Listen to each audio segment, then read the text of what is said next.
Privet Akademichski Osminog. Alors ça, c'est un salut controversé parce qu'en ce moment c'est russe. Les Russes sont pas en odeur de sainteté, mais bon, c'est pas grave. Faut quand même les saluer. Il y en a quelques-uns qui nous ont écouté, un très faible pourcentage, mais il y a des gens qui nous ont écouté une fois ou deux en Russie. Ah ouais?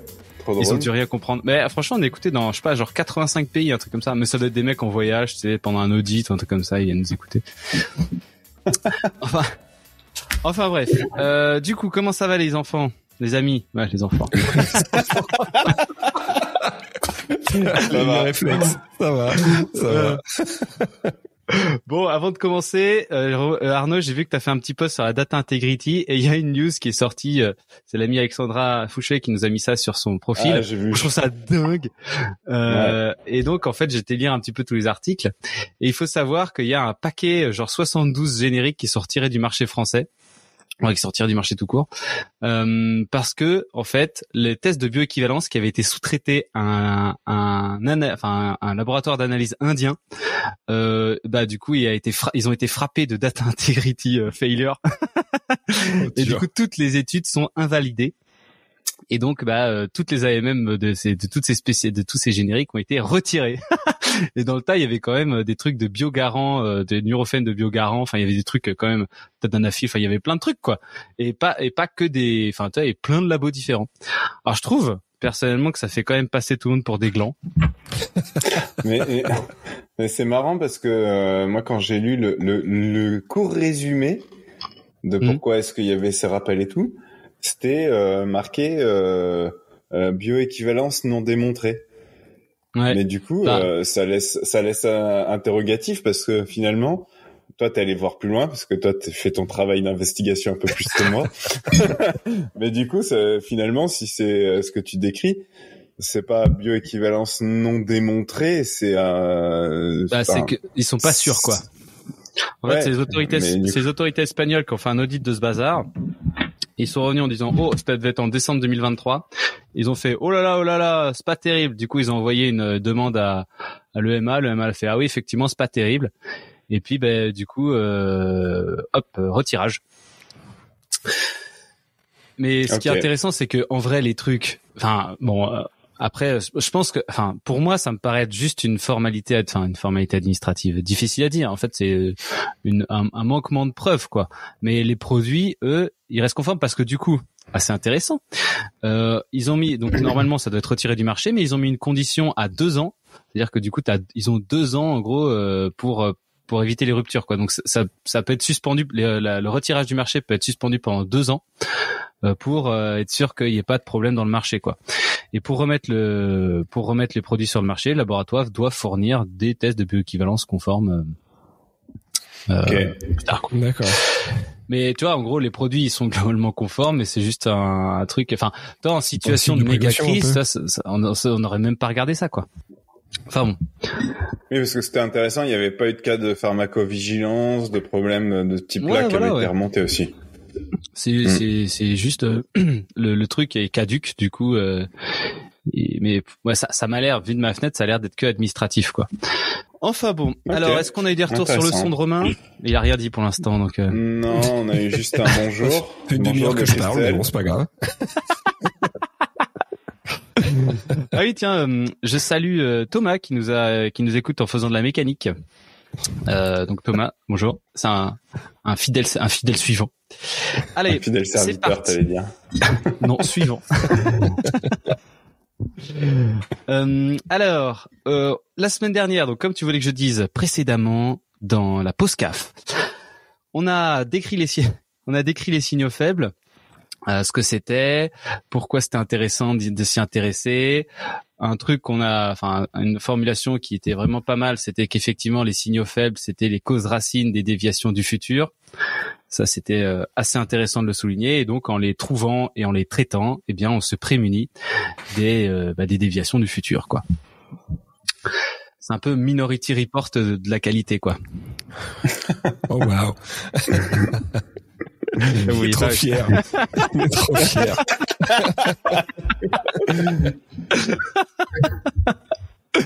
Allez, donc maintenant on va s'intéresser aux moyens de les débusquer. Parce que comme on l'a dit la dernière fois, les signaux faibles, on passe toujours devant et on s'en rend pas compte.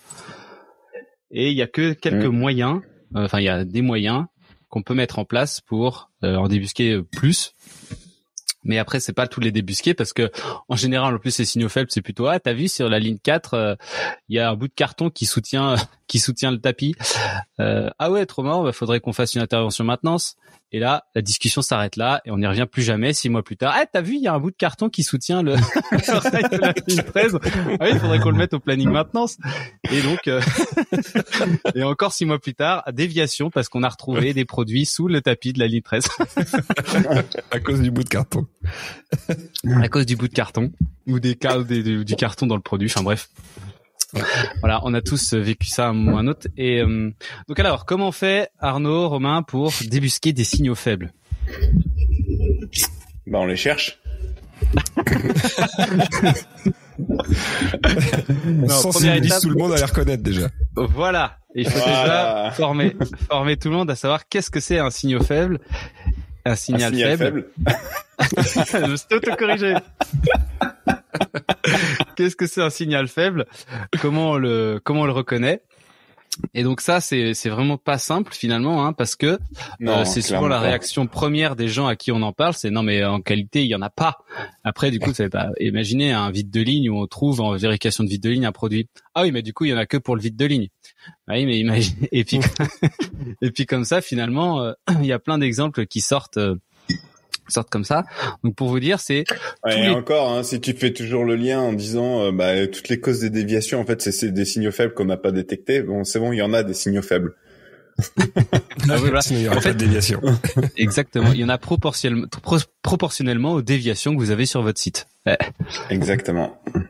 Donc ça peut être parce que même en fait quand vous dites voilà c'était une erreur humaine et tout machin, en fait ce signal faible d'erreur humaine, on aurait pu le trouver en allant sur le terrain et en observant les personnes faire la tâche en question, et on aurait pu voir qu'il y avait déjà une dérive à ce niveau-là.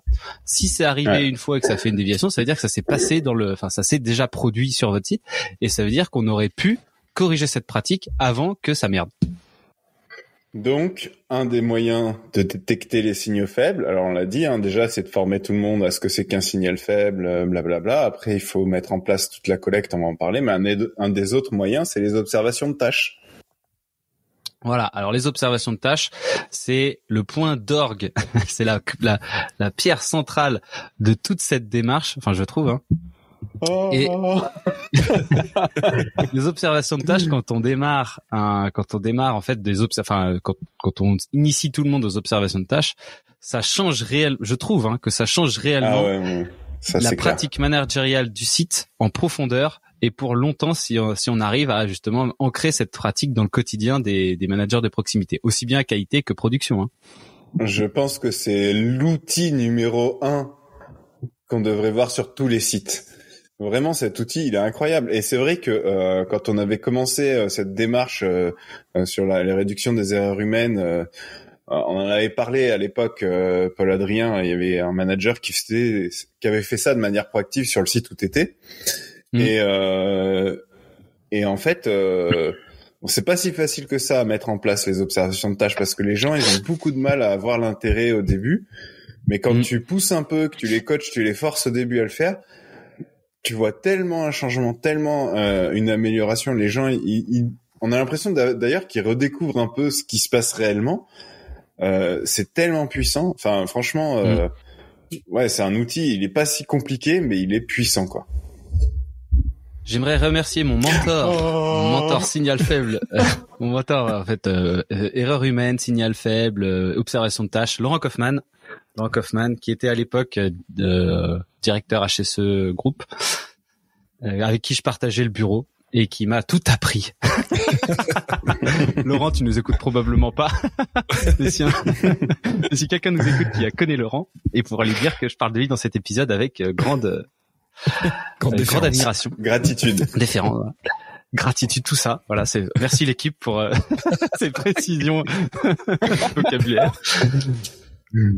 Et donc l'observation de tâches, en fait, il faut bien se rendre compte que c'est pas se pointer et observer. C'est bien, enfin, il y a bien plus de choses à faire que ça. Alors du coup, se pointer et observer, c'est déjà pas si mal, mais il y a beaucoup de choses à faire pour maximiser les effets des observations de tâches. Alors première chose dans une observation de tâche, c'est choisir sa tâche. Et qu'est-ce qui est le plus important quand on choisit sa tâche? C'est qu'elle soit courte. La criticité. Non, pas la criticité, c'est qu'elle soit courte. Parce que du coup, la criticité, ça joue aussi. Hein. Ça sert à rien d'aller observer une tâche courte qui est pas critique, qui représente 0 risque, quoi. Moi, je trouve en premier, parce que du coup, si tu prends en premier critère la tâche critique, je trouve, c'est que tu vas aller faire, voilà, on a observé le changement de format. C'est très critique, mais ça dure 4 heures. Mais putain, donc t'es plein de bonne volonté avec ton petit carnet, t'as préparé tout ça, tu te pointes devant le truc et là tu passes 4 heures à observer les mecs. Franchement, déjà c'est chiant. Et après, pour faire un retour efficace aux mecs que t'as observé pendant 4 heures, bonne chance quoi. Donc en fait, ce qu'il faut faire, c'est diviser la tâche en petites tâches de 15 minutes, 10-15 minutes. 15 minutes. 15 maximum, minutes, c'est bien, maximum. Et observer ce créneau-là. Donc ça c'est très important. Ensuite effectivement la criticité. Donc là pour trouver de l'inspiration pour les observations de tâches c'est très facile. Il suffit d'aller regarder dans notre panier des déviations et de regarder qu'est-ce qui a causé notre déviation. Donc regarder dans les causes les tâches qui ont été impliquées dans les causes racines ou initiales. Et là ça vous fait des idées d'observation de tâches. Alors après il y a des grands trucs, hein. Le vide de ligne, ça c'est intéressant à observer. Le contrôle IPC, c'est très intéressant à observer. Ça c'est contrôle de démarrage. Contrôle de démarrage, c'est très facile. Ou alors par exemple le test cellules, ça c'est super aussi. Tous les trucs périodiques que les gens doivent faire sur la ligne, ça c'est super sympa à aller observer. Voilà, au départ, démarrage du lot, par exemple, scanner les AC, enfin tu sais l'étape où on vérifie les AC. Tous ces trucs-là, c'est hyper intéressant d'aller observer ça. Même, et c'est habillage pour rentrer en zone classée, ou enfin, en fait, il y en a plein, plein. Il y en a plein, ouais, exactement. Et donc là, on choisit sa tâche. Et là, hyper important. Je vais dire hyper important tout le temps, mais en fait, toutes les étapes de l'observation de tâche ont de l'utilité. Mais je m'en suis rendu parce que j'ai coaché vraiment pas mal d'observations de tâches ces derniers temps et je m'en suis rendu compte en fait à chaque fois que tu oublies un des trucs, ça merde, enfin c'est pas aussi efficace que ça aurait pu l'être. Bref, la préparation, donc on prend notre tâche et on va aller regarder dans les papiers comment elle est décrite. Ça, c'est toujours trop marrant parce que déjà premier truc c'est putain c'est marqué où. Ouais, c'est ça. Le jeu de piste. Donc là, on peut passer des fois un petit peu de temps à aller chercher où c'est décrit. Et ensuite, quand c'est décrit, on se rend compte que j'ai rien compris ou que c'était hyper complexe ou enfin voilà. Déjà assez intéressant là. Donc là déjà on peut déterrer un tas de trucs intéressants. Hein. C'est quand c'est pas très bien marqué ou quand c'est pas exact ou quand c'est mal décrit, là déjà ça lève un petit peu de red flag. Donc là ça peut être des signaux faibles qu'on peut reporter qu'on n'a pas trouvé la procédure, que c'était pas exact ce qui était marqué. Après c'est pas vraiment marqué. Voilà, on peut pas forcément direct aller le marquer, mais se poser la question déjà, juste poser la question, est-ce que c'est grave ou pas que ça soit pas marqué? Des fois non, des fois oui.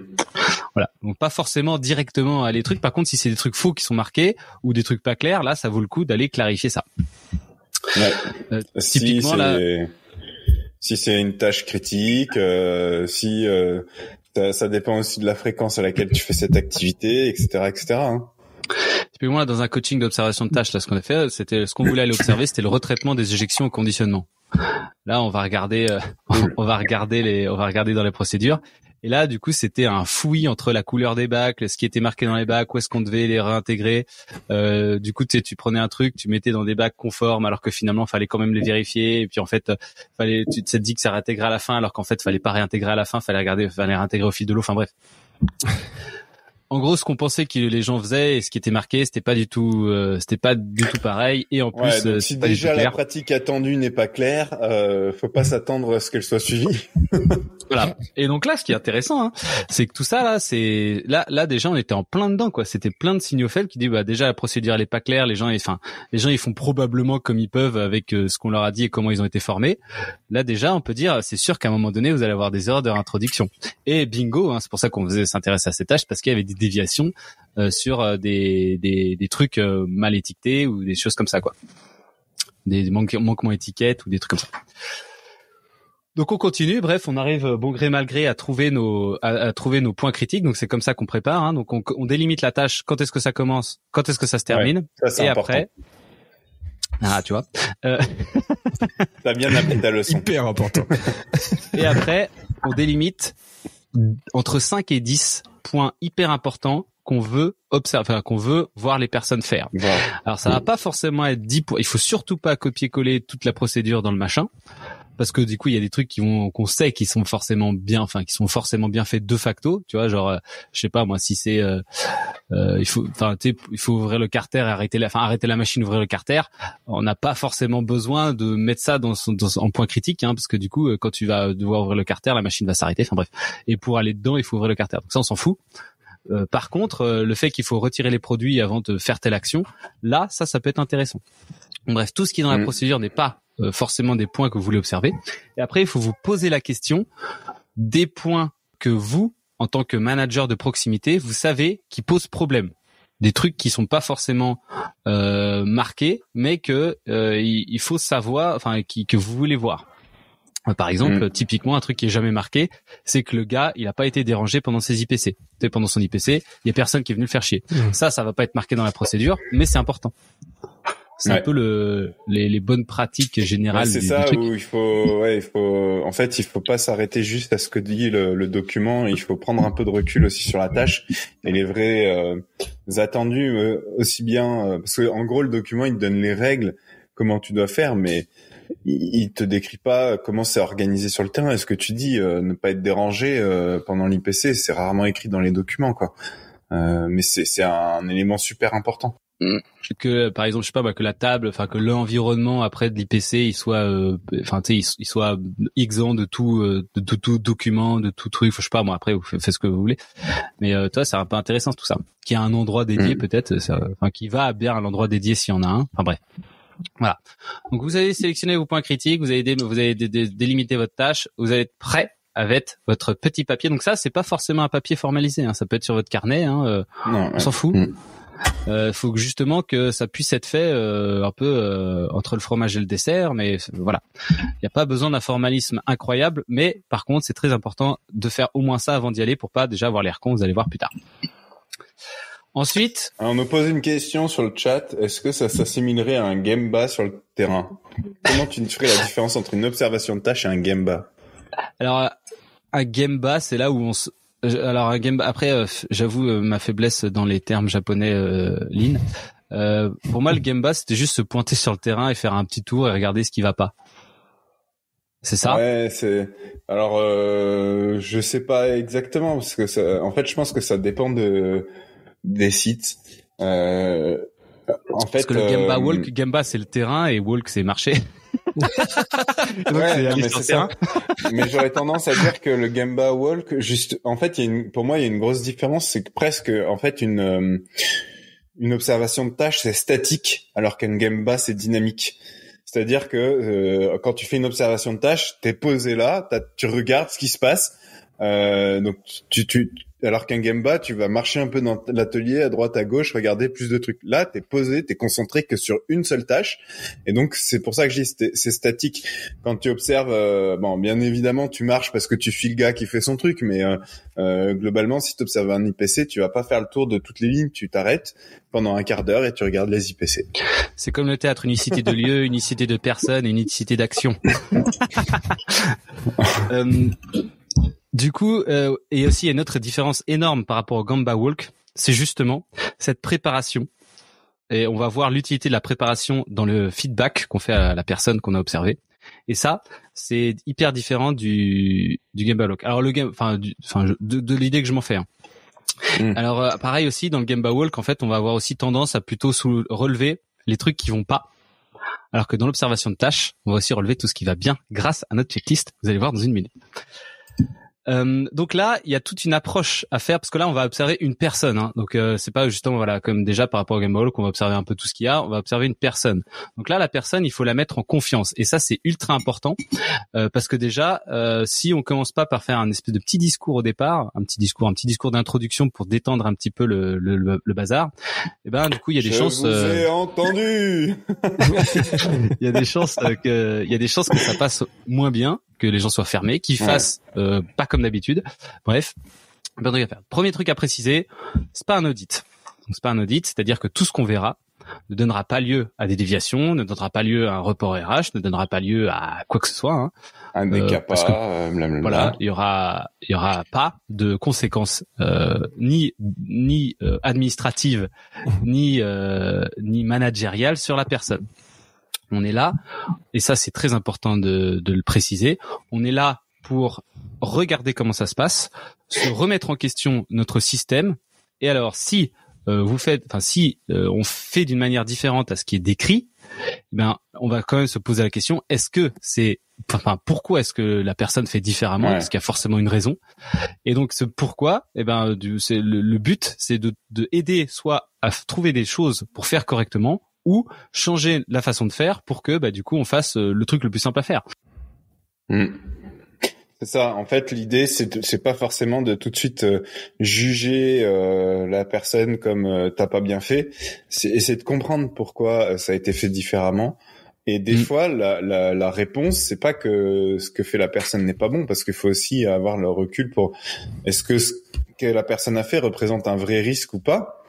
Du coup, est-ce qu'il faut pas qu'on change aussi la manière de faire, parce que finalement la manière dont c'est décrit n'est pas réaliste, parce que malheureusement, je pense que je vous apprends rien, mais des fois ce qui est décrit dans les documents c'est pas trop réaliste par rapport à la réalité du terrain, quoi que ce soit. Voilà. Quoi.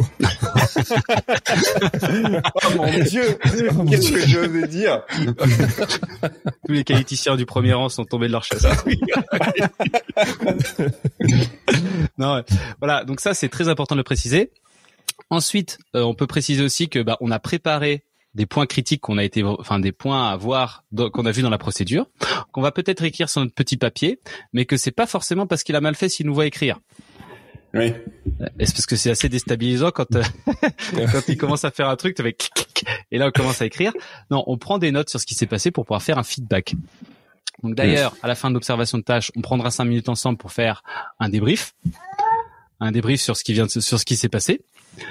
Et enfin, on demande, et ça c'est assez important, s'il y a des choses différentes à d'habitude qui pourraient affecter notre observation de tâche. Voilà. Ouais. Parce que par exemple, je sais pas moi, si vous voulez observer le changement de notice, mais que du coup on est sur un client différent qui a une notice un peu différente, enfin j'en sais rien moi, et que vous êtes pas au courant, et que du coup vous commencez à faire observation de tâche et ça se passe pas du tout comme vous avez prévu, et donc finalement vous êtes là, en fait, tout ce que vous allez faire, ça va servir à rien, quoi. Parce que vous allez avoir plein de questions à poser, mais pas forcément, etc. Après, pareil, si le mec il est tout fatigué, ou si le mec, je sais pas moi, aujourd'hui, ou je sais pas, il y a un mec, il y a un intérimaire en plus sur la ligne qui est en formation, ou il y a une déviation qui fait que pendant 2 mois là, il y a une pratique particulière, ou enfin, tu vois, j'en sais rien. Tout ça, faut l'intégrer parce que ça joue dans l'observation de tâches, quoi. Voilà, exactement. Donc ça, c'est assez important de le demander à la personne qu'on va observer. Et donc après, on précise bien.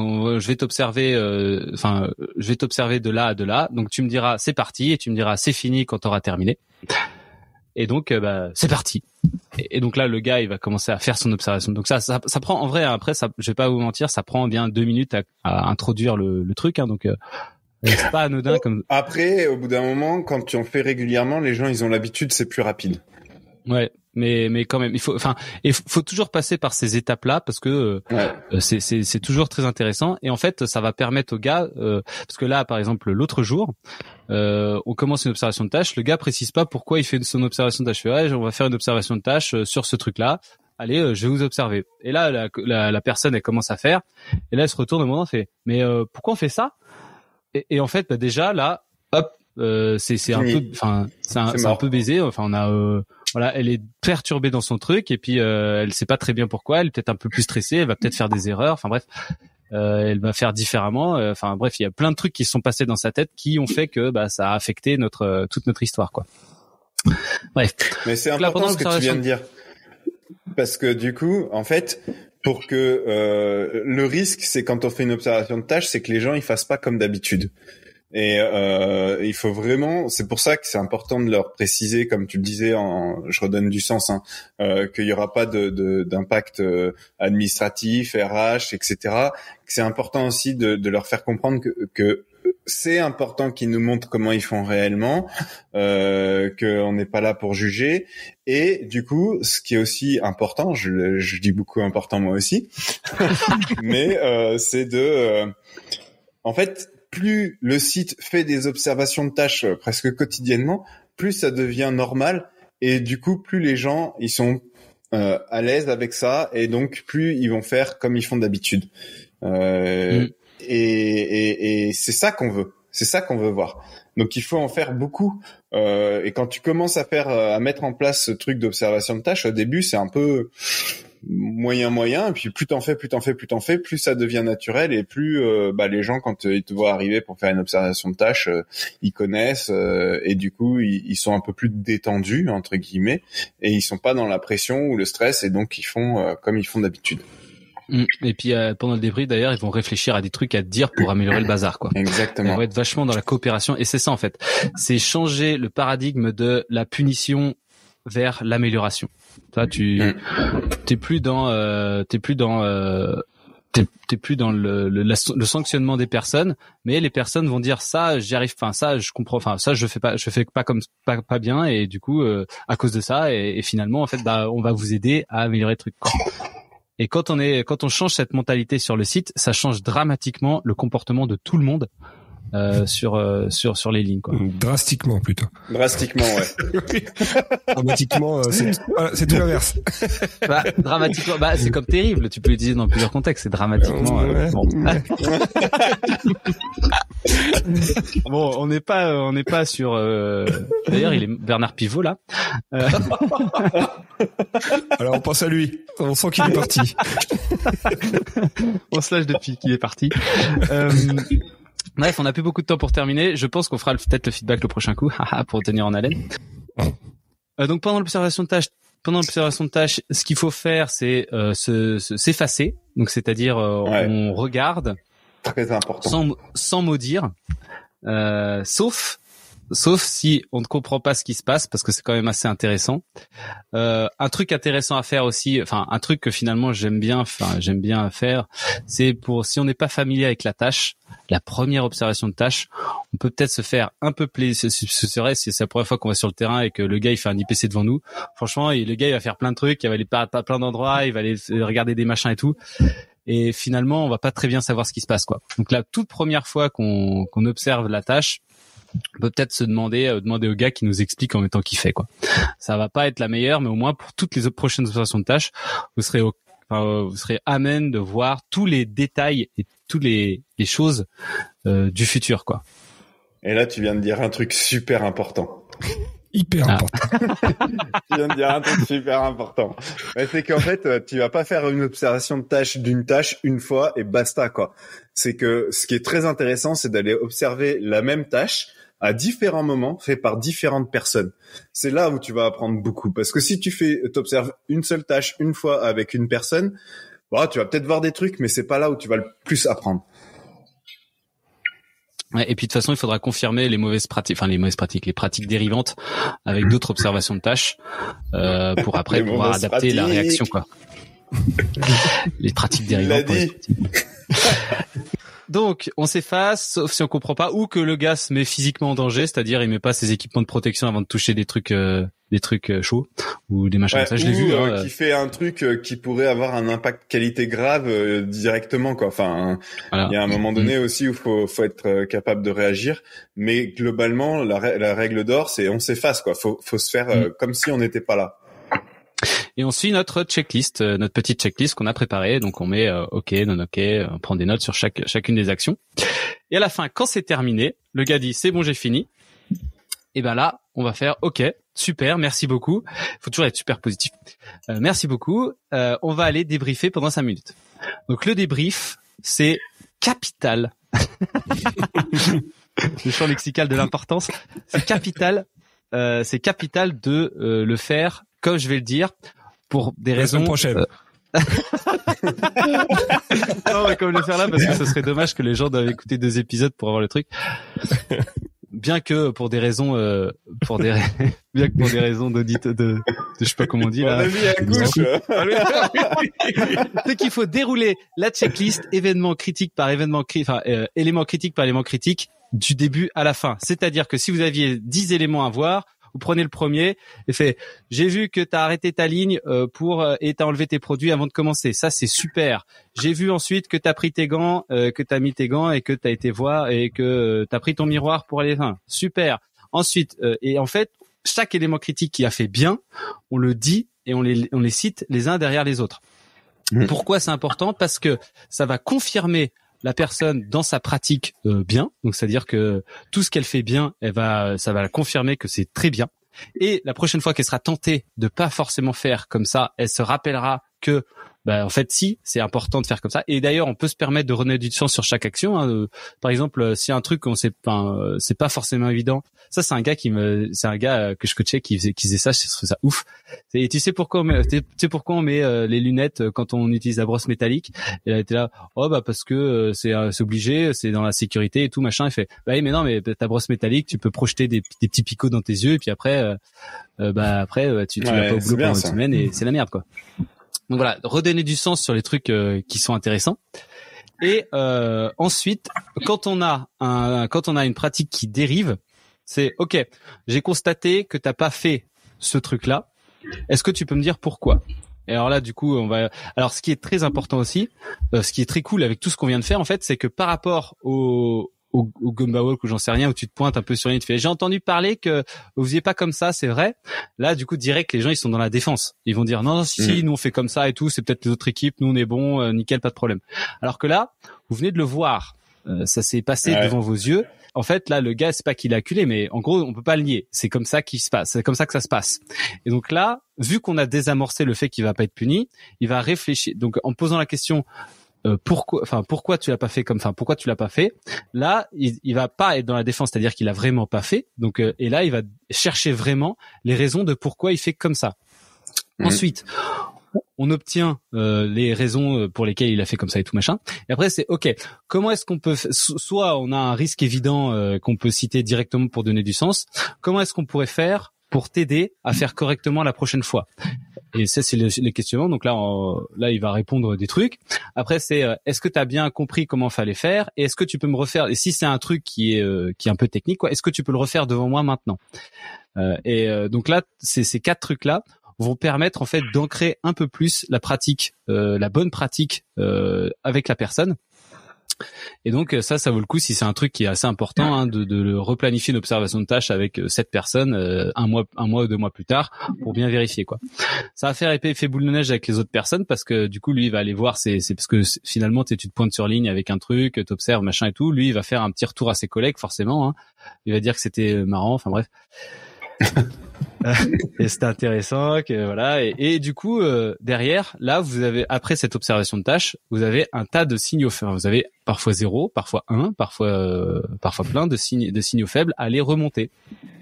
On en parlera dans le prochain épisode, mais là du coup ça alimente à fond votre petit système de Minority Report. Voilà. C'est bien ça comme ça. Mais moi j'aimerais quand même rajouter un truc super important sur ces observations de tâches. Non mais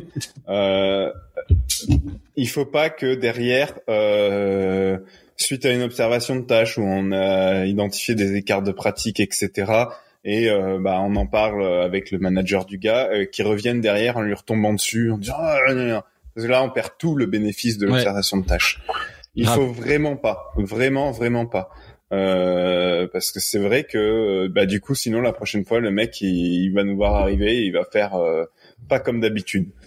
Il faut voir les dérives de pratique comme une opportunité de pouvoir clarifier à tout le monde que en fait c'est pas comme ça qu'il faut faire et pas une opportunité de démolir un type. C'est ça. Mais moi je l'ai vu ce truc là, donc c'est pour ça que je l'aborde parce que ça casse tout la démarche des observations de tâches derrière. Et oui, pour ça il y a les audits si on veut, même si à mon avis c'est une mauvaise manière de voir les audits aussi. Pour conclure cette petite épisode, j'aimerais rendre hommage au directeur de site chez qui j'ai fait des coachings d'observation de tâches récemment. Il s'est pointé sur une observation de tâches et c'était un truc d'IPC je crois. Et le gars, il a pas fait genre sur 6 IPC, il en a pas fait 3 parce qu'il a dit ça d'habitude on le fait pas. Le directeur de site était là avec et le gars du coup on l'a réexpliqué un peu tout l'intérêt du truc, les machins et tout et du coup le directeur de site là il a vraiment pris conscience que il y avait un souci là-dessus et qu'il fallait faire quelque chose pour redonner du sens, reformer, etc. Et le gars, finalement, lui, il a rien eu. Enfin, du coup, il a quand même bien compris qu'il faisait pas correctement et l'intérêt que de faire correctement. Mais derrière, après, il a été déclenché une nuée d'observations de tâches sur justement les IPC pour essayer de comprendre et en fait, on a eu plus de poids et de ressources pour pouvoir faire ces observations de tâches et corriger le tir sur les IPC, quoi. Ouais, mais c'est bien. Il a bien réagi le directeur de site. Du coup, en allant participer à l'observation de tâches, le directeur de site, il s'est aussi rendu compte de les personnes, ils font pas ça dans le but de nuire entre guillemets. C'est que en fait, ils ont pas le sens de ce qu'ils sont en train de faire. Voilà. Ils ont été formés comme ça. Ils comprennent pas, etc. Et du coup, ça permet de se rendre compte que en fait, les erreurs humaines, c'est pas parce que les personnes ils ont envie de vous emmerder, quoi. Exactement. Donc voilà, et sans faire ça en fait finalement on s'en rend pas compte et on a une confiance fausse ou une non confiance justifiée mais finalement on fait rien de plus que des trucs dans le dossier de l'eau dans ce qui se passe et toi si tu libères finalement les gens ils libèrent leur lot en pensant que les IPC sont faits correctement, non, et c'est que comme ça qu'on arrivera à s'en rendre compte et c'est pas en rajoutant des cas supplémentaires dans le dossier de l'eau qu'on changera les choses, quoi.